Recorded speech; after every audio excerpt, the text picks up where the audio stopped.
আসসালামু আলাইকুম। আশা করছি সকলেই ভালো আছেন। কমপ্লিট HTML5 বাংলা কোর্সের পঞ্চম টিউটোরিয়ালে আপনাকে স্বাগতম। এই টিউটোরিয়ালে আমরা HTML টেক্সট ফরম্যাটিং নিয়ে আলোচনা করব। তো চলুন শুরু করা যাক। শুরু করার আগে আপনি যদি আমাদের এই চ্যানেলে নতুন হয়ে থাকেন তাহলে এই সাবস্ক্রাইব বাটনে ক্লিক করার মাধ্যমে চ্যানেলটি অবশ্যই সাবস্ক্রাইব করে নেবেন এবং বেল আইকনটিতে ক্লিক করে নেবেন। এছাড়াও ক্লাস করার সময় কিংবা ক্লাস করার পর আপনার যদি কোনো সাপোর্টের প্রয়োজন হয় তাহলে অবশ্যই আপনি যে ক্লাসটি করছেন ওই ক্লাসের কমেন্ট বক্সে আপনার সমস্যার কথা বলে দিবেন। অবশ্যই আপনাকে খুব দ্রুত সাপোর্ট করা হবে। এছাড়াও আপনি আমাদের সাথে আমাদের ফেসবুক কমিউনিটি গ্রুপ এই গ্রুপে জয়েন হয়ে যেতে পারেন। এখানে আপনি আপনার সকল সমস্যার কথা সুন্দর করে ডিসক্রাইব করে পোস্ট করে দিবেন, আপনাকে খুব দ্রুত সাপোর্ট করা হবে। ওকে, তো চলুন মেইন টিউটোরিয়ালে ফিরে যাওয়া যাক। তো আমাদের মেইন টিউটোরিয়াল টপিক ছিল HTML টেক্সট ফরম্যাটিং। গত টিউটোরিয়ালেও আমরা HTML টেক্সট ফরম্যাটিং নিয়ে আলোচনা করেছিলাম। সেটি হচ্ছে টেক্সট ফরম্যাটিংয়ের পার্ট 1 এবং এই টিউটোরিয়ালটা হচ্ছে HTML টেক্সট ফরম্যাটিংয়ের পার্ট 2। আপনারা যারা গত টিউটোরিয়ালটি দেখেননি তারা জাস্ট আমাদের এই চ্যানেল থেকে এসে প্লেলিস্টে চলে যাবেন এবং এই প্লেলিস্টটিতে যদি আপনি ক্লিক করেন সঙ্গে সঙ্গে এই প্লেলিস্টের সকল ভিডিওগুলো এখানে সিরিয়াল বাই আপনি পেয়ে যাবেন। তো এখানে দেখতে পাচ্ছেন এই যে এটি হচ্ছে আমাদের HTML এর টেক্সট ফরম্যাটিংয়ের পার্ট 1। ওকে, এই টিউটোরিয়ালটি আপনারা দেখে নেবেন, তারপর এই টিউটোরিয়ালটি দেখবেন, তাহলে আপনারা বুঝতে সুবিধা হবে। ওকে, তো আমরা কাজ করার জন্য যেটি করব, শুরুতেই আমাদের একটি কোড এডিটর ওপেন করে নিলাম এবং ফাইল বাটনে ক্লিক করে ওপেন ফোল্ডারে ক্লিক করে একটি ফোল্ডার ক্রিয়েট করে নেব। আমাদের প্রজেক্ট ফোল্ডারের মধ্যে রাইট বাটন ক্লিক করে নিউতে যে ফোল্ডারে ক্লিক করে পার্ট 5 নামে একটি ফোল্ডার ক্রিয়েট করে নিলাম। ইন্টার ক্লিক করার সঙ্গে সঙ্গে এটি সিলেক্ট ফোল্ডারে ক্লিক করার মাধ্যমে ফোল্ডারটি ওপেন করে নিলাম। ওকে, এই ফোল্ডারের ভিতরে আমরা একটি ফাইল ক্রিয়েট করব index.html নামে এবং একটি CSS ফাইল ক্রিয়েট করব style.css নামে। ওকে, এবং এই index.html ফাইলে HTML এর যে সিনট্যাক্সটি আছে সেটি নিয়ে আসলাম এবং টাইটেলে আমরা একটি টাইটেল দিয়ে দিলাম HTML টেক্সট ফরম্যাটিং পার্ট 2। ওকে, তারপর আমরা এখানে নিচে এসে টাইটেলের নিচে এসে লিঙ্ক নিয়ে CSS ফাইলটি যেটি আছে সেটি লিঙ্ক করে দিলাম। আমাদের CSS ফাইলের নাম style.css। সো এখানেও style.css আছে, তো ঠিকই আছে, সমস্যা নেই। বডির ভিতরে এসে প্রথমেই আমরা একটি H2 নিচ্ছি এবং এখানে লিখে দিচ্ছি তামু ইজ হিয়ার এবং নিচে এসে একটি প্যারাগ্রাফ নিচ্ছি। লোরামের মাধ্যমে একটি ডেমো টেক্সট নিয়ে আসছি। ওকে, এখন এই যে একটা সিম্পল টেক্সট নিয়ে আসলাম।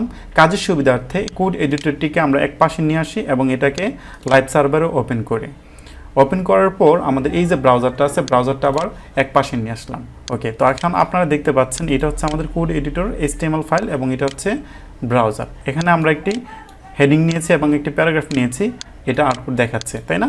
তো এখন ধরেন আপনার এই যে প্যারাগ্রাফটা আছে এই প্যারাগ্রাফের কোনো একটা অংশ, সাপোজ ধরেন এইটুকু অংশ মাঝখান দিয়ে কাটা থাকতে হবে। যেমন ধরেন আপনি খাতায় লিখার সময় কখনো যদি ভুল হয়ে যায় তাহলে সেটা আপনি কী করেন, মাঝখান দিয়ে কেটে ফেলেন না?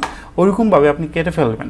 তো সেই কাজটা আপনি কীভাবে করবেন? সেই কাজটা করার জন্য যেটুকু অংশ আপনি এখান থেকে কাটতে চান, আমি এইটুকু অংশ আগে সিলেক্ট করে কাট করে নিলাম এবং এখানে যে ট্যাগটি নিব আমরা DEL, এই ডেল নামক ট্যাগটি নিয়ে এই ট্যাগের ভিতরে আমাদের যে অংশটা কাট অবস্থায় রাখতে চাচ্ছি বা কাট করতে চাচ্ছি সেই অংশটাকে আমরা ভিতরে রেখে দিলাম এবং সেভ করলাম। খেয়াল করে দেখুন যেটুকু অংশ ডেল নামক ট্যাগের ভিতরে রেখেছি সেটুকু অংশ মাঝখান দিয়ে কেটে গেছে, তাই না? এটা আপনি এভাবে করতে পারবেন। দ্বিতীয়ত ধরেন আপনার প্যারাগ্রাফের কোনো একটা অংশ নিচে মানে টেক্সটের নিচে একটা দাগ দিতে চান, এটাকে বলা হয় আন্ডারলাইন। তো আপনি এই কাজটা আপনি কীভাবে করতে পারবেন? সেই কাজটা করার জন্য দুইটা ওয়ে আছে। একটা ওয়ে হচ্ছে আপনি ইউ নামক একটি ট্যাগের মাধ্যমে করতে পারবেন। আমি ইউ নামক ট্যাগটি নিয়ে নিলাম। এই ট্যাগের ভিতরে আমরা যেটুকু অংশ যে আন্ডারলাইন করতে চাই সেটুকু অংশ কপি করে আমাদের এইটার ভিতরে এনে দিয়ে দিলাম। ওকে, সিলেক্ট করে সেভ করলাম।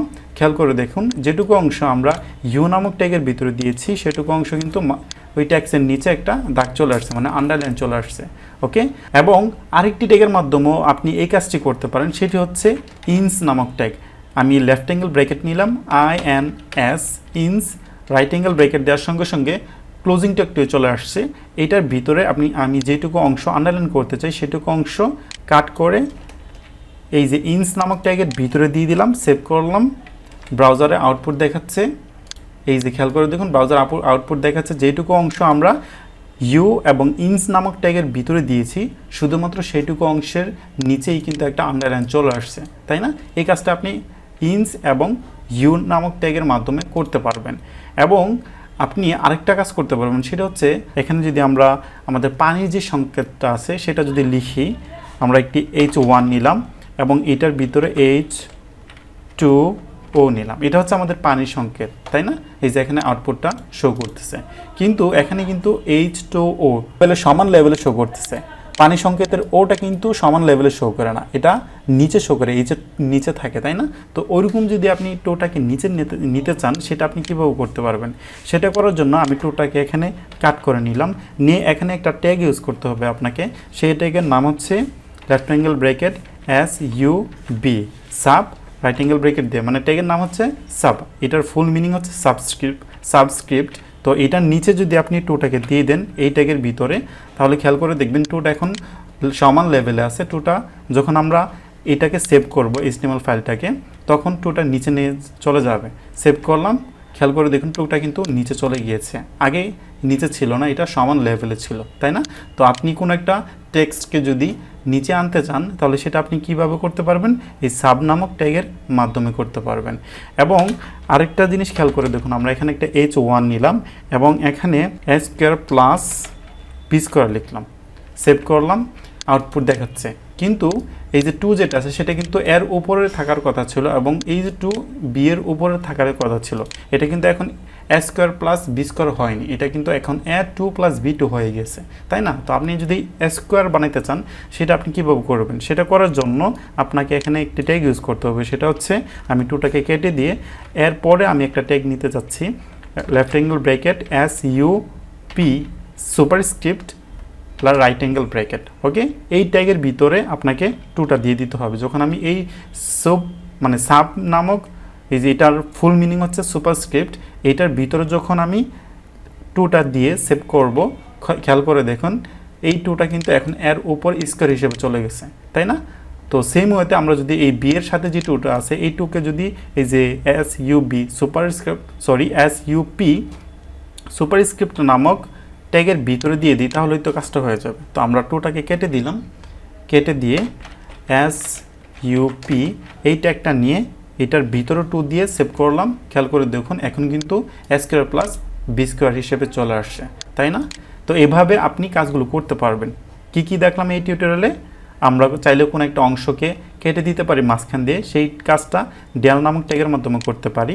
আবার যদি চাই কোনো একটা টেক্সটের নিচে আন্ডারলাইন হিসেবে একটা দাগ চলে আসবে, মানে একটা আন্ডারলাইন চলে আসবে, সেই কাজটা আমরা 2টা ট্যাগের মাধ্যমে করতে পারি, একটা হচ্ছে ইউ এবং আরেকটা হচ্ছে ইন্স নামক ট্যাগের মাধ্যমে।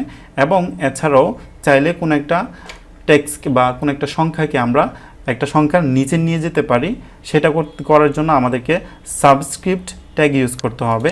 এবং চাইলে কোনো একটা টেক্সট বা কোনো একটা সংখ্যাকে কোনো একটা টেক্সটের উপরে নিয়ে যেতে পারি, আর সেই কাজটা করার জন্য আমাদেরকে সুপারস্ক্রিপ্ট নামক ট্যাগ ইউজ করতে হবে, তাই না? তো এই কাজগুলো আশা করি আপনারা বুঝে গিয়েছেন। এছাড়াও আমরা আরেকটি কাজ করতে পারি। সাপোজ ধরুন এখানে আমি ধরেন আমি এখানে কয়েকটা লিঙ্ক নিচ্ছি অ্যাঙ্কর ট্যাগের মাধ্যমে। এই অ্যাঙ্কর ট্যাগ নিয়ে হয়তো এখনও আপনাদের কাজ দেখানো হয়নি, তো এটা ফিউচারে আপনারা জেনে যাবেন। অ্যাঙ্কর ট্যাগ আপাতত আমরা এখানে জাস্ট কয়েকটা লিঙ্ক নিচ্ছি, ইউটিউব,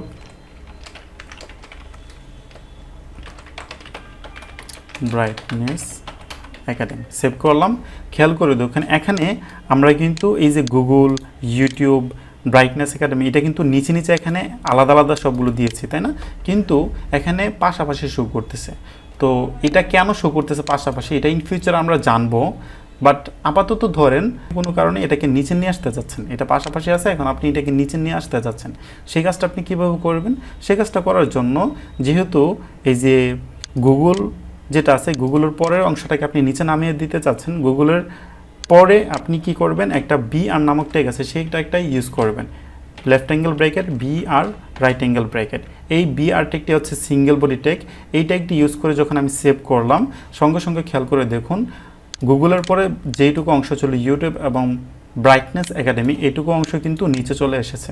বিআর মানে হচ্ছে লাইনটাকে আপনি ব্রেক করে দিচ্ছেন, যেখানে আপনি বিআর ট্যাগটা ইউজ করবেন সেখান থেকে লাইনটা ব্রেক হয়ে যাবে। যেমন আমি যদি এই জায়গাটাতে বিআর ট্যাগটা ইউজ করি, বিআর ট্যাগ সেভ করলাম, খেয়াল করে দেখুন এই যে সিন্ট এই জায়গাটাতে কিন্তু আমরা বিআর নামক ট্যাগ ইউজ করছি। এখানে আউটপুটে সিন্টের পরে যেই বাকি অংশটা আছে এই অংশটা কিন্তু এখান থেকে শুরু করে না এসে নিচে লাইনে চলে এসেছে, তাই না? তো এই কাজটা আপনি কীভাবে করতে পারেন? বিআর নামক ট্যাগের মাধ্যমে করতে পারেন। তো আশা করছি আপনারা সবগুলো বিষয় খুব সুন্দরভাবে বুঝেছেন। তারপরে যদি কোথায় কোনো সমস্যা থাকে তাহলে অবশ্যই আমাদের এই টিউটোরিয়ালের কমেন্ট বক্সে জানিয়ে দেবেন, আপনাকে খুব দ্রুত সাপোর্ট করা হবে। এছাড়াও আমাদের সাথে আমাদের ফেসবুক কমিউনিটি গ্রুপে জয়েন হয়ে যেতে পারেন। ওকে, নেক্সট টিউটোরিয়ালের আমন্ত্রণ জানিয়ে এই টিউটোরিয়ালটি এখানেই শেষ করছি। সবাই ভালো থাকবেন, সুস্থ থাকবেন। আসসালামু আলাইকুম।